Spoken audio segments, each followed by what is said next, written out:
వైఎస్ఆర్సీపీ అధినేత జగన్మోహన్ రెడ్డి తన సొంత నియోజకవర్గమైనటువంటి పులివెందుల్లో ప్రజా దర్బార్ని ఏర్పాటు చేశారు. 3 రోజుల పాటు ప్రజలతో ఆయన మమేకమయ్యేటువంటి ప్రయత్నం చేశారు. అయితే ఆయన గత పర్యటనలో వచ్చినటువంటి ఆ కార్యకర్తలు అదే క్యాడరే ఆయన ప్రతి పర్యటనలో కూడా రావడంతో జగన్మోహన్ రెడ్డి విస్మయానికి గురయ్యాడని, దాంతో ఆయన అవినాష్ రెడ్డి మీద సీరియస్ అయ్యారు. అవినాష్ రెడ్డికి క్లాస్ పీకారు. మన జనం ఎటుపోయారు, మన జనం కాకుండా పదే పదే వీరే ఎందుకు వస్తున్నారు అంటూ ప్రశ్నించారు అనేటువంటి వార్తలు ఇప్పుడు సోషల్ మీడియాలో చక్కర్లు కొడుతున్న నేపథ్యంలో ఈ అంశం మీద మనం విశ్లేషణ చేసుకునేటువంటి ప్రయత్నం చేద్దాం. ప్రస్తుతం మనతో పాటు ఉన్నారు ప్రముఖ రాజకీయ విశ్లేషకులు రాజేష్ అప్సాని గారు. సార్తో మాట్లాడు. సార్ నమస్తే సార్. వైసీపీ అధినేత జగన్మోహన్ రెడ్డి గారు తన సొంత నియోజకవర్గంలోనే ప్రజా దర్బార్ ఏర్పాటు చేశారు. అయితే గత పర్యటనలతో పోలిస్తే అప్పుడే ఎవరైతే వచ్చారో కార్యకర్తలు క్యాడరు పదే పదే ప్రతి పర్యటనకు కూడా వారే రిపీట్ అవడంతో జగన్మోహన్ రెడ్డి ఒకంత విస్మయానికి గురయ్యి అవినాష్ రెడ్డికి క్లాస్ బీకినట్లుగా కొన్ని వార్తలు వస్తూ ఉన్నాయి సార్. ఏంటి సార్ దీన్ని ఎలా చూడాలి? మనకి సినిమాల్లో ఫైటింగ్ సీన్స్లో కొంతమంది ఫైటర్లు ఉంటారు, ఆర్టిస్టులు. హీరో మారచ్చు, వినల్ మారచ్చు, అవును, కథ మారచ్చు, నిర్మాత మారచ్చు, దర్శకుడు మారచ్చు. కానీ ఆ ఫైటర్లు మాత్రం వీళ్ళే రిపీట్ అవుతా ఉంటారు. కాకపోతే ఏంటంటే ఒక సినిమాలో ఒక సన్నివేశంలో ఫైటింగ్ ఉండొచ్చు, ఇంకొక సినిమాలో ఇంకొక సన్నివేశంలో ఫైటింగ్ ఉండొచ్చు. ఆర్టిస్టులు మాత్రం వాళ్ళే ఉంటారు. అలాగే జగన్మోహన్ రెడ్డి గారికి పులివెందుల్లో అవినాష్ రెడ్డి, భాస్కర్ రెడ్డి ద్వారా ఆయన చుట్టూ ఒక వలయాన్ని సృష్టించారు. ఓకే. ఆ వలయంలో జగన్మోహన్ రెడ్డి గారికి ఎటువైపు చూసినా ఐదర్ అవినాష్ రెడ్డి ఆర్ భాస్కర్ రెడ్డి కనపడుతున్నారు తప్ప వాళ్ళ మనుషులు, వాళ్ళ బలం, వాళ్ళ యంత్రాంగమే కంటికి కనిపిస్తుంది తప్ప ఇది మా నియోజకవర్గం, మా నాయన, మా చిన్నాన్న, మా అమ్మ, నేను ప్రాతినిధ్యం వహిస్తున్న నియోజకవర్గం, మా ద్వారా రాజకీయ అవకాశాలు పొందిన అవినాష్ రెడ్డి, భాస్కర్ రెడ్డి వ్యవస్థ ఇక్కడ నడుస్తుంది తప్ప మాకు మనుగడ లేని పరిస్థితి అని చెప్పని క్షౌరం అయినాక ఇప్పుడు వివరం బోధపడింది జగన్మోహన్ రెడ్డి గారికి. ఓకే. కానీ ఈలోపు జరగాల్సిన నష్టం జరిగిపోయింది.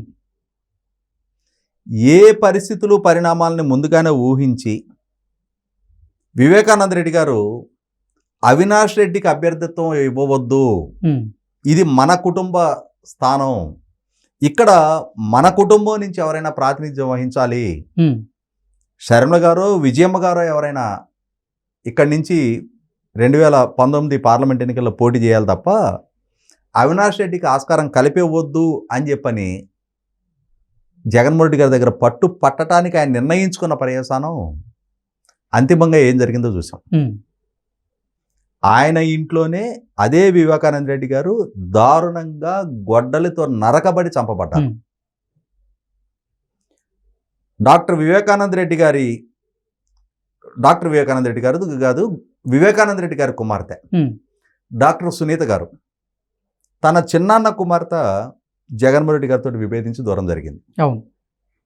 జగన్మోహన్ రెడ్డి గారి రక్త సంబంధికురాలు, తోడబుట్టిన చెల్లి షర్మిల గారు జగన్మోహన్ రెడ్డి గారితో విభేదించి దూరం జరిగారు. పార్టీ గౌరవాధ్యక్షురాలుగా చలామణవుతున్న విజయలక్ష్మి గారిని ఆ పదవి నుంచి తొలగించి ఆమెని దూరం చేశారు. అంటే వ్యూహాత్మకంగా జగన్మోహన్ రెడ్డి గారికి ఆయన కుటుంబం నుంచి ఆయన డిటాచ్ అయ్యారా, డిటాచ్ చేయబడ్డారా, అంతిమంగా తన రక్త సంబంధికుల నుంచి జగన్మోహన్ రెడ్డి గారు దూరం జరిగారనేది వాస్తవం. ఇవాళ కుటుంబ సంబంధాలే సవ్యంగా మెయింటైన్ చేయలేని జగన్మోహన్ రెడ్డి గారి పట్ల సామాజిక సంబంధాలు మెయింటైన్ చేయగలరు అని చెప్పని ఏమాత్రం విశ్వాసం అక్కడ శ్రేణులు కనపరుస్తారు? ఇవాళ రాష్ట్ర వ్యాప్తంగా 5 సంవత్సరాల్లోనే ఆయన ప్రభావం ఎలిసిపోయింది. ఈయన నాయకత్వ పటిమ, ఆయన నాయకత్వపు దక్షత ఇది అని చెప్పని ప్రజలకు ఒక స్పష్టత వచ్చిన తర్వాత 151 స్థానాల నుంచి 11 స్థానాలకు ప్రజలు పరిమితం చేశారు. ఇటువంటి స్థితిలో ఇప్పుడు ఆయనకి అసలు సెసర్ రియలైజేషన్ మొదలైంది. అరే ఇంట గెలిచి రచ్చగెలవాలి, ఇవాళ నా ఇంటే దశాబ్దాల తరబడి మా కండదండలు, మా బలం బలకంగా ఉన్న పులివెందుల నియోజకవర్గంలోనే ఇవాళ అవినాష్ రెడ్డి, భాస్కర్ రెడ్డి సృష్టించిన వలయంలోనే నేను బతుకుతున్నా, వాళ్ళ మనుషులే నా చుట్టూ కనిపిస్తున్నారు తప్ప ఉమ్, అసలు సిసలు దశాబ్దాల తరబడి మా వెనక నడిచిన శ్రేణులు, అభిమానులు, ఓటర్లు నన్ను కలవటానికి కూడా రావట్లేదు, వాళ్ళు రావటం లేదా, రానివ్వటం లేదా ఓకే. అనే రియలైజేషన్ బిగిన్ అయింది. ఉమ్, బిగిన్ అయిన తర్వాత మొన్న ఎన్నికల ప్రచార సభల సందర్భంగా చూసాం. ఉమ్, మా కుటుంబంలో మా అందరికంటే చిన్న పిల్లోడు అవినాష్ రెడ్డి, ఉమ్, మా చెల్లెళ్ళు చంద్రబాబు నాయుడు ప్రభావంతో అవినాష్ రెడ్డిని మా చిన్నాయన హంతకుడుగా చిత్రీకరిస్తున్నారు, చాలా అమాయకుడు, ఆణిముత్యం, స్వాతిముత్యం అని చెప్పని కితాబులు ఇచ్చిన అవినాష్ రెడ్డి మీద ఉమ్, మొట్టమొదటగా తన రాజకీయ పునాదులు కదులుతున్న అంశాన్ని గుర్తెరిగి, తన బలం కనుమరుగవుతున్న అంశాన్ని గుర్తెరిగి, ఉమ్, తన మూలాలే మిస్ అవుతున్న అంశాన్ని రియలైజ్ అయిన తర్వాత మొట్టమొదటిసారిగా అవినాష్ రెడ్డి మీద ఆగ్రహం వ్యక్తం చేసినట్టుగా వార్తలు వచ్చినాయి. ఉమ్, ఈ నేపథ్యంలో అవినాష్ రెడ్డి కూడా ఫ్రస్ట్రేట్ అయ్యి ఆ రూమ్ నుంచి బయటికి వెళ్తా, ఉమ్, పేదవాడి కోపం పెదవికి చేటు అని చెప్పని జగన్మోహన్ రెడ్డి గారి మీద తీర్చుకోలేని ఆవేశాన్ని తన పిఏ మీద చూపించి ఆ పిఏ చెంప పగలగొట్టాడంట. ఉమ్, కానీ ఇక్కడ అసలు సిసల వాస్తవం ఏంటనేది అర్థమవుతా ఉంది కదా.